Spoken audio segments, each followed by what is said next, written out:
जोर लाओ बाहर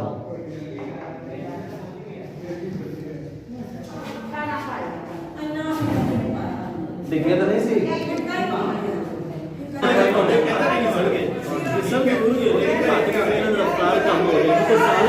परेशान नहीं होना अल्लाह ताला कोई मतलब की गल नहीं अल्लाह तेरे लाए दे आप सारे ठीक ने कहते भी अल्लाह दे लाए दा ठीक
कंट्रोल ना हो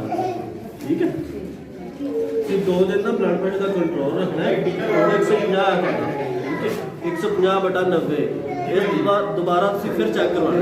शाम को फिर कहता कि भाਵੇਂ लिख लो एक पर्ची ते सुबह शाम ब्लड प्रेशर शुगर भी है ना डाटा भी है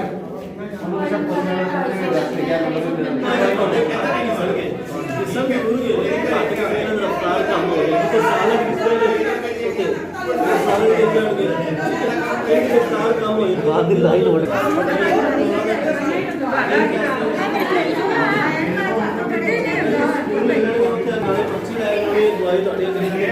तो परेशान नहीं होना अल्लाह ताला कोई मतलब की गल नहीं अल्लाह तेरे लाए दे आप सारे ठीक ने कहते भी अल्लाह दे लाए दा ठीक है नरम है ठीक है बस परेशान नहीं होना बन गई पर्ची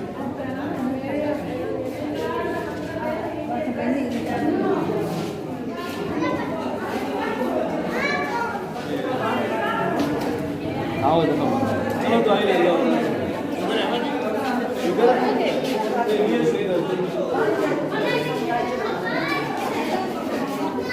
ठीक है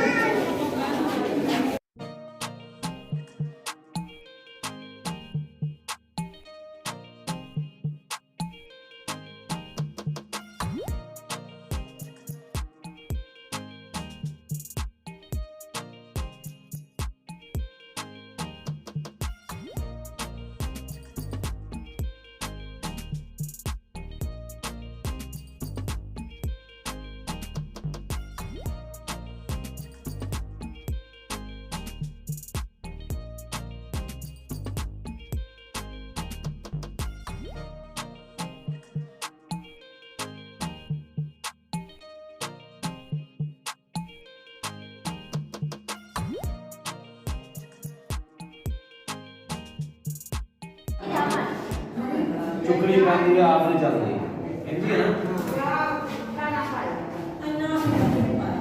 दिखे तो नहीं सी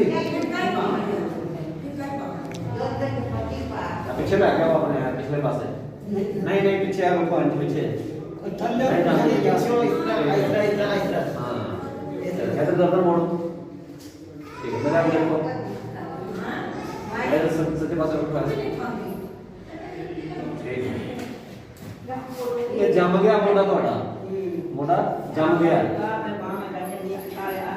हाँ ये मोटा जम गया ना जोड़ है ना शुगर तो नहीं ना